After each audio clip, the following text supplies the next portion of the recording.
Abertura do programa, um malhete abatido. Cenas do cotidiano da cidade do Rio de Janeiro. Imagem de criança desaparecida na lataria de um ônibus. Ilustração da fachada do Ministério Público do Estado do Rio de Janeiro. Imagem aérea do Estádio do Maracanã. 2 homens apertam as mãos ao lado do pé do Cristo Redentor. A imagem se afasta, revelando a cidade ao fundo. Escrito na tela: MP Cidadão. Hoje no MP Cidadão você vai ficar por dentro do trabalho do Grupo de Atuação Especializada no Combate à Corrupção, o GAEC do MPRJ. A nossa convidada é a coordenadora do grupo, a promotora de justiça, Patrícia Vilela. E não perca também 2 entrevistas exclusivas sobre o trabalho das assessorias de recursos constitucionais do Ministério Público do Rio.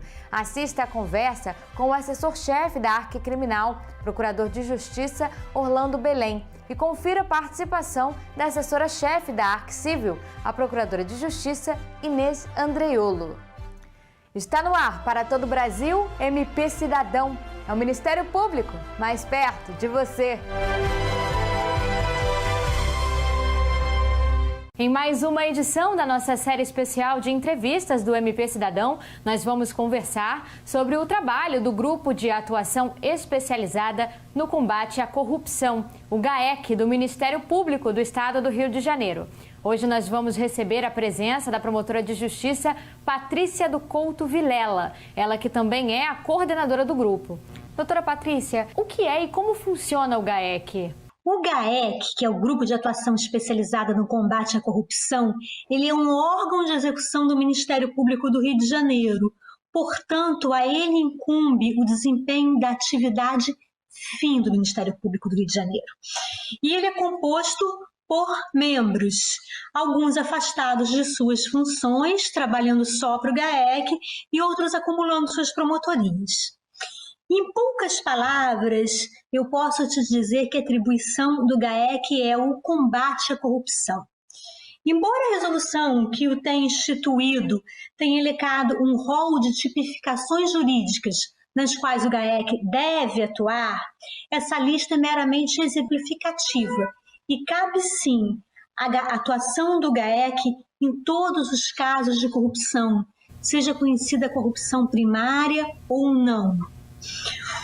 E o ponto que diferencia o GAEC dos demais órgãos de combate à corrupção do Ministério Público do Rio de Janeiro é que ele atua tanto na vertente penal como na extrapenal.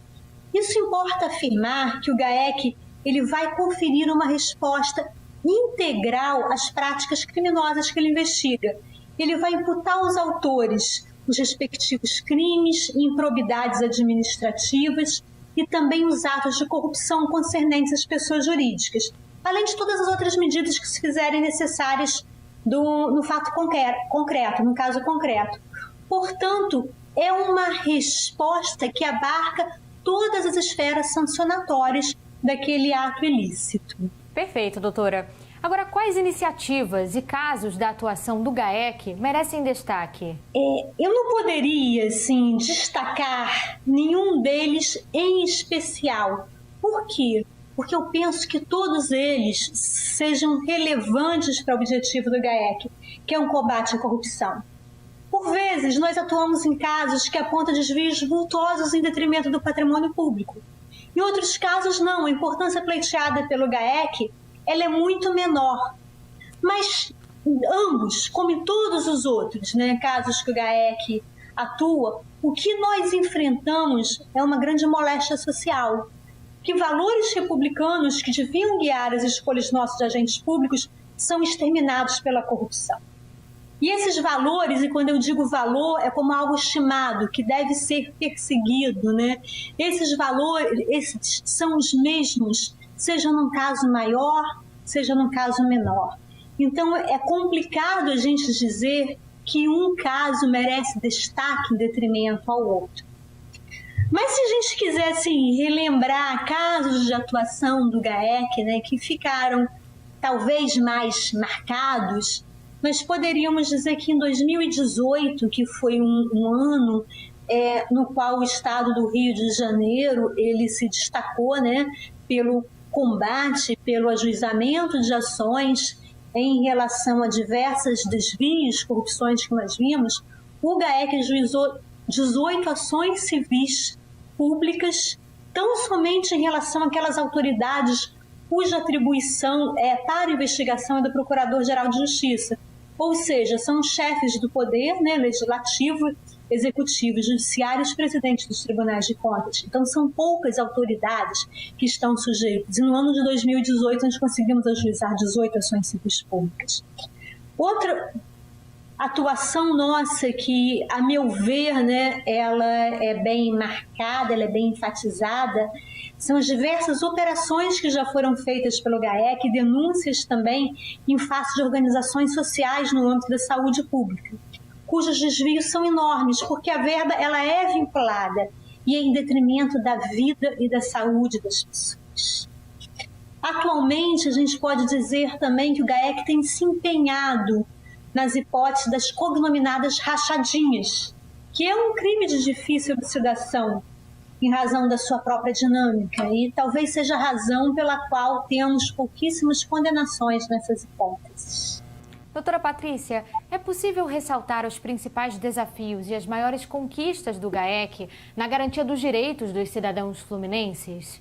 Maior desafio, sem sombra de dúvidas, né, nenhuma, é o delito em si, que é o objeto de nossas investigações, que é a corrupção, né? Por quê? Pelas suas inerentes características. A corrupção acaba acontecendo entre quatro paredes, sempre compreendendo os autores, as pessoas ali envolvidas, o que dificulta o conhecimento do fato, o que dificulta a investigação, a própria prova testemunhal. Hoje em dia nós temos diversos mecanismos também para que a mesma seja cobertada. E, além de tudo, nós temos o poder político de muitos investigados, né, na corrupção. O que pode ser evidenciado com a alteração de muitos diplomas normativos hoje que objetivam dificultar essa tarefa dos membros do Ministério Público no combate à corrupção. Agora, a conquista, a gente pode colocar que é o próprio amadurecimento do grupo, como já ressaltado, que vem permitindo resultados mais efetivos, um maior número de casos elucidados e em diversos setores, né? Embora eu tenha colocado em oportunidade anterior diversas operações e denúncias em relação às OS, nós também temos conseguido atuar, desvendar em outras secretarias, em outros segmentos das políticas públicas. E isso é uma conquista. Nós compreendermos como funciona esse setor e como é a dinâmica desse delito, e isso colabora na elucidação. Agora, doutora Patrícia, como foi a atuação do GAEC durante o período específico da pandemia? Existe algo especial que a senhora gostaria de destacar? Foi uma experiência extremamente satisfatória pelo GAEC. Por quê? Porque nós conseguimos atuar contemporaneamente à ocorrência dos fatos. Assim que tivemos conhecimento e obtivemos elementos mínimos para o ajuizamento de algumas cautelares, que, efetivadas, permitiu a obtenção de dados da materialidade dos delitos e indícios de autoria, o GAEC obteve a prisão e denunciou muitos dos envolvidos nas fraudes ocorridas naquele momento. Agentes públicos que ainda estavam em exercício na Secretaria Estadual de Saúde, praticando naquele momento os desvios, foram presos conjuntamente com empresários do setor. E então foi uma experiência assim, muito gratificante conseguirmos atuar no momento em que o fato acontecia. Doutora Patrícia, infelizmente a nossa entrevista está chegando ao fim. Eu aproveito para agradecer novamente a participação da senhora aqui no nosso programa. Muito obrigada pela presença. Tá ótimo. O GAEC que agradece o convite mais uma vez. Muito obrigada. Muito obrigada, doutora Patrícia Vilela. Agora nós vamos para um rápido intervalo. Não saia daí. Voltamos já já. Estamos apresentando o MP Cidadão. Voltamos a apresentar MP Cidadão. Estamos de volta! Hoje no MP Cidadão, para uma entrevista por videoconferência, nós iremos contar com a participação do Procurador de Justiça, Orlando Belém. Ele que é o assessor-chefe da Assessoria de Recursos Constitucionais Criminais, a Arque Criminal do MPRJ. Olá, doutor Orlando, seja muito bem-vindo ao MP Cidadão. Eu já inicio essa entrevista pedindo para o senhor explicar um pouquinho para os nossos telespectadores o que faz a Arque Criminal, onde ela está na estrutura do MPRJ. A Arque Criminal do Ministério Público do Rio de Janeiro, ela exercita uma função de atividade recursal e de resposta aos recursos apresentados pela defesa, estruturada sob a subordinação do Subprocurador-Geral de Justiça de Assuntos Criminais e de Direitos Humanos e também, obviamente, do Procurador-Geral de Justiça, e tem como principal encargo a função de resposta aos recursos apresentados pela defesa e a preparação dos recursos que são encaminhados para o STJ, para o STF, além de uma análise interna dos processos que podem ter segmento ou não para recurso. Então, basicamente, a estruturação é esta, né?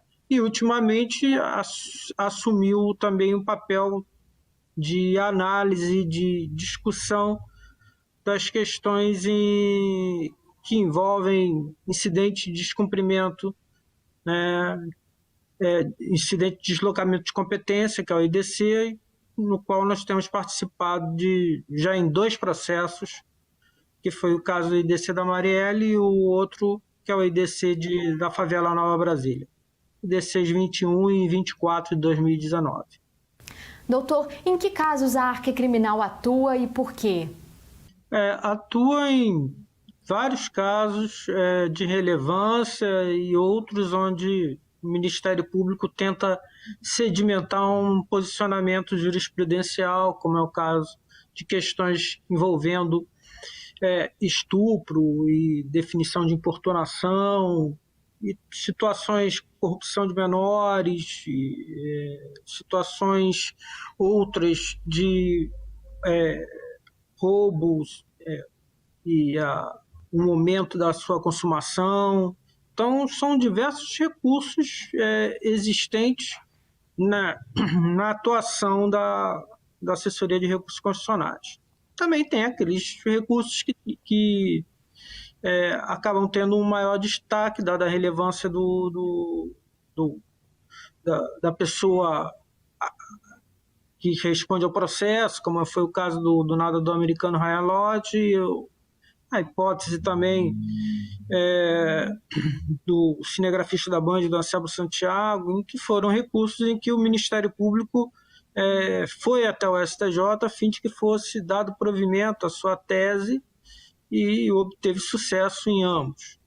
Também a participação atual em todos os processos que envolvem incidentes de deslocamento de competência, no IDC 21 e no IDC 24, que foi o caso Marielle, o caso da Favela Nova Brasília, onde o Ministério Público exercita uma defesa e uma análise de manutenção dos processos no plano estadual, né? Então, hoje em dia, tem bem mais essa atividade da assessoria de recurso, ela está bem mais alargada, como se pode constatar. E para o senhor, o que mudou no trabalho depois que a Arque foi dividida entre criminal e civil? A especialização, neste caso, é extremamente benéfica e ela auxilia na possibilidade de uma análise mais efetiva, na escolha dos processos. O volume passa a ser um volume restrito ou com um foco maior, então foi extremamente interessante e surtiu efeitos imediatos essa divisão efetivada.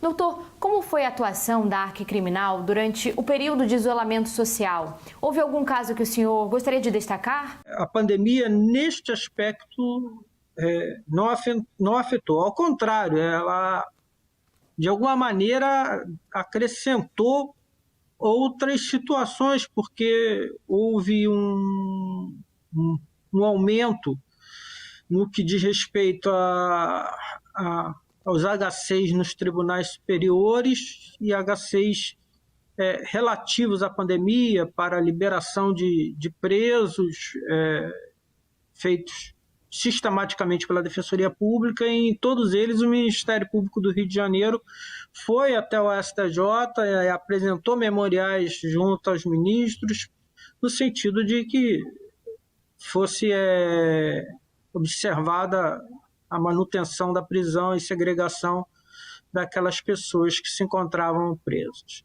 e não a sua soltura indiscriminada pelo simples fato da existência da Covid. Afora isso, tivemos 2 julgamentos que foram importantes, que foram o caso da Marielle, o IDC 24, e também o julgamento das questões da quebra do sigilo telemático da Google.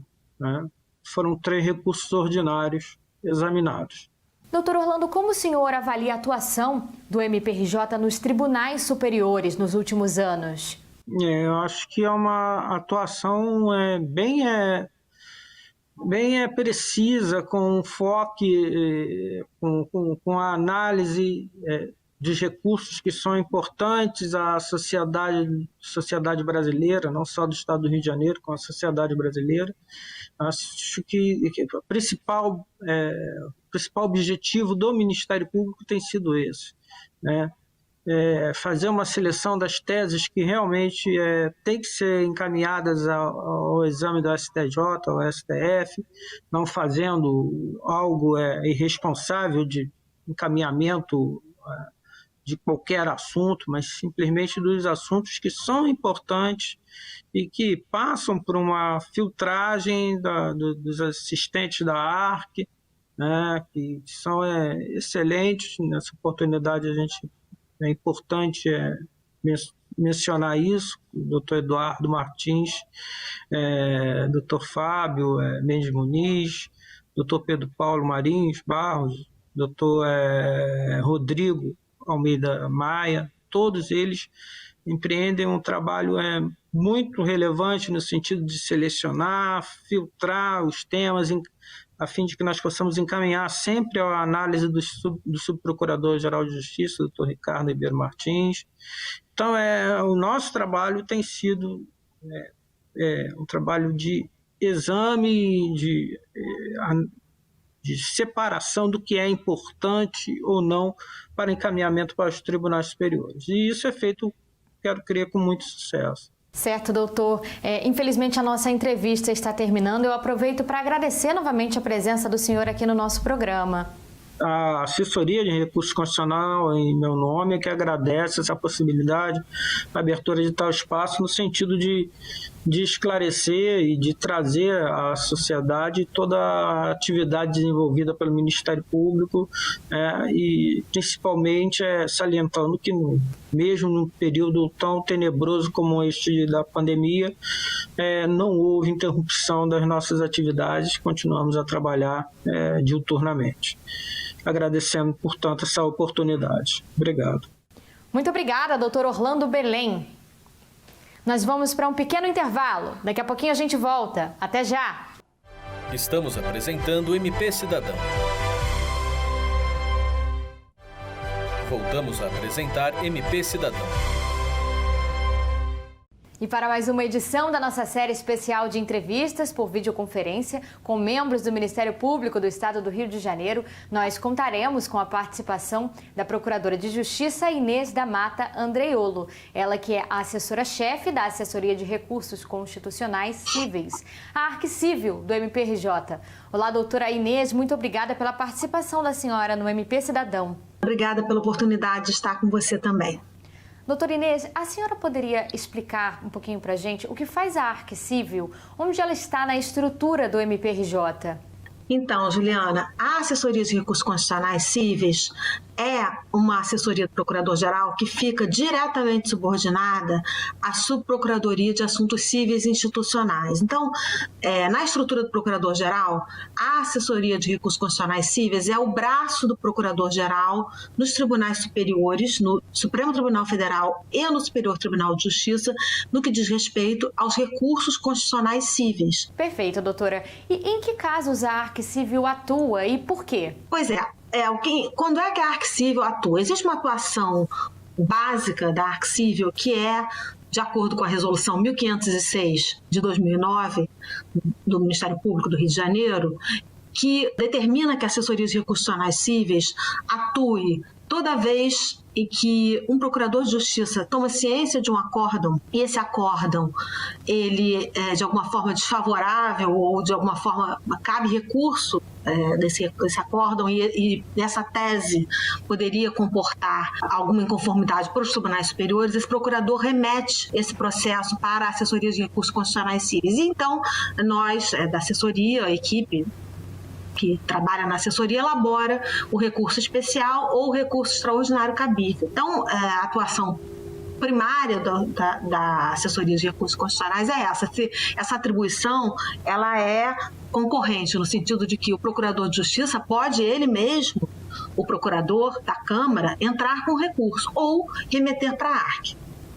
Então, a Arque faz esse recurso, mas ela não faz só isso.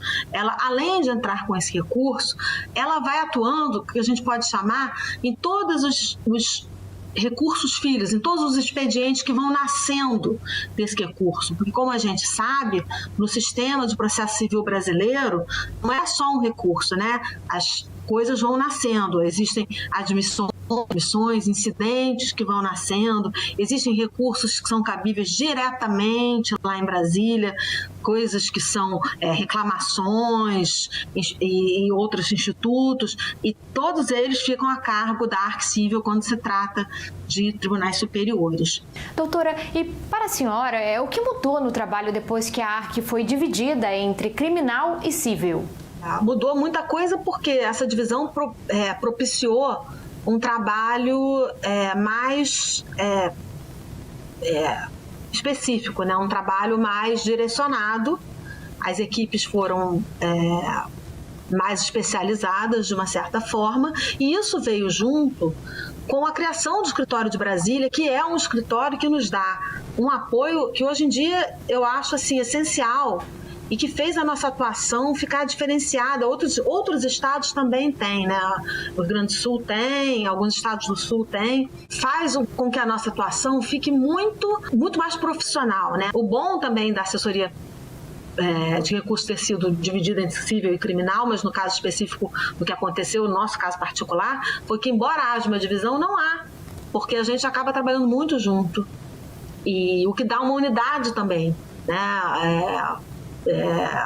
No caso específico do Rio de Janeiro, a gente tem um trabalho que de uma certa forma é integrado, até pela existência de uma secretaria comum, de uma assessoria comum em Brasília e de um trabalho que antes já era feito juntos, né? Antes da divisão. Doutora, como foi a atuação da Arque Civil durante o período de isolamento social? Existe algum caso que a senhora gostaria de destacar?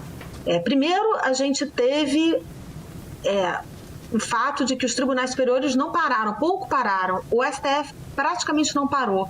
Continuou julgando não apenas as causas relativas ao Covid-19, mas todas as outras, né?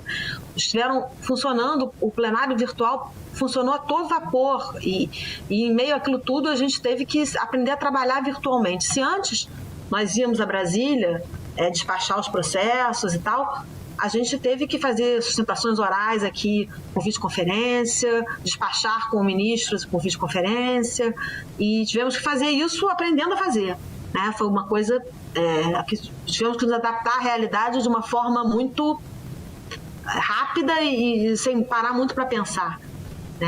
Foi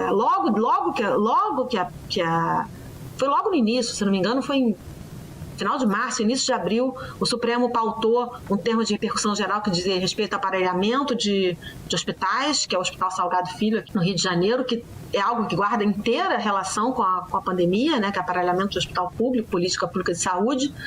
e eu fiz sustentação oral por videoconferência, e a gente entregou memoriais, foi algo bem no início da pandemia. Por outro lado, a gente fez uma certa ponte dos colegas, porque muitas medidas foram sendo ajuizadas nos tribunais superiores, e foi aí que eu fui sentindo a necessidade de fazer um acompanhamento do que vinha acontecendo, porque eram decisões diárias do Supremo, especialmente do Supremo, mas um pouco do Superior Tribunal de Justiça, em matéria de Covid-19, né, de isolamento social e de repartição federativa de competências, e quem é que podia, quem é que não podia decidir sobre aquilo, ou determinada providência administrativa, e a gente foi aprendendo a fazer, foi um grande desafio. E me lembrei de outro, que foi também o caso da Avenida Niemeyer, que estava já logo antes, um pouquinho antes, janeiro ou fevereiro, se não me engano, tinha sido determinada a reabertura da Avenida Niemeyer por um ministro do STJ, e aí a gente precisou despachar esse processo já na pandemia, com ministros lá do Superior Tribunal de Justiça, a questão da reabertura da Niemeyer, que você pode dizer que não tem diretamente a ver com a pandemia, mas um pouco tem, porque aí a situação já era outra, porque nós estávamos em isolamento, mas aí a Avenida Niemeyer estava fechada, estava aberta, quer dizer, então a gente se deparou com as questões ordinárias da assessoria, que continuaram a acontecer, apesar da pandemia, e também com as questões novas, né? A gente teve a reclamação que a gente ingressou junto com a Força Tarefa por conta do isolamento social, logo no início também da pandemia, contra o Estado e contra o município, que logo no início a gente teve uma atuação junto com a Força Tarefa nesse caso específico, e muitas outras causas, assim, todas as outras continuaram andando. Certo, doutora, muito obrigada por esclarecer essa série de casos da atuação. Agora, doutora, como a senhora avalia a atuação do MPRJ nos tribunais superiores nos últimos anos? Um acompanhamento muito presente, e aí eu acho que eu posso fazer uma avaliação que até engloba um pouco até a avaliação da área criminal também. Eu acho que a gente tem uma atuação presente não só nos nossos recursos, e nos recursos também, é importante dizer que a gente não acompanha só os nossos recursos, né? A gente também acompanha quando a gente é recorrido, os recursos das outras partes quando a gente é o recorrido.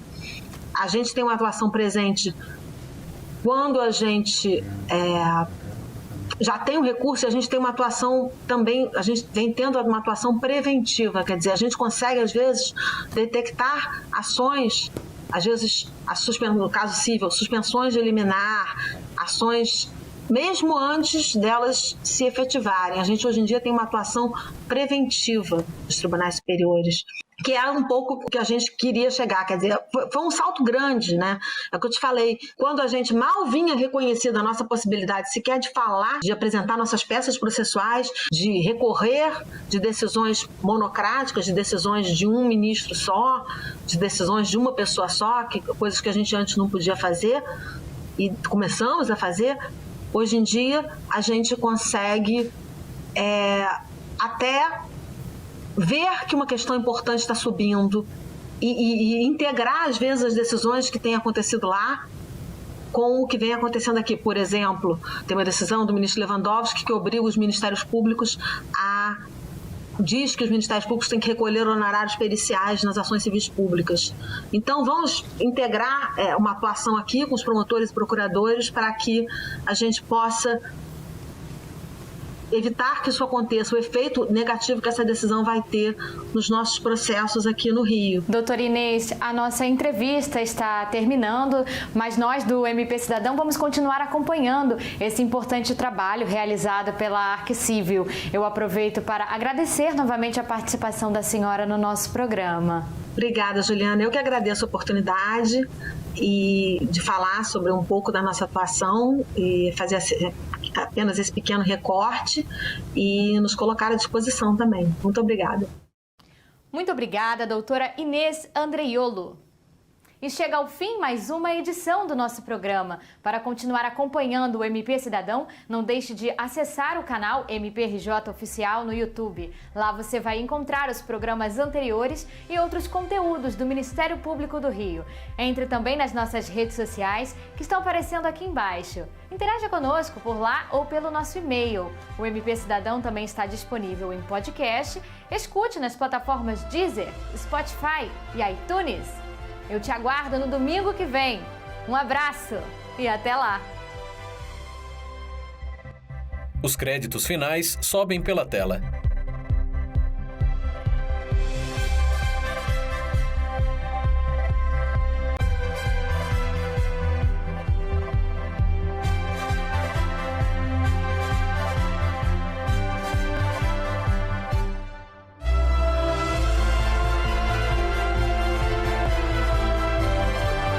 Escrito na tela, MP Cidadão.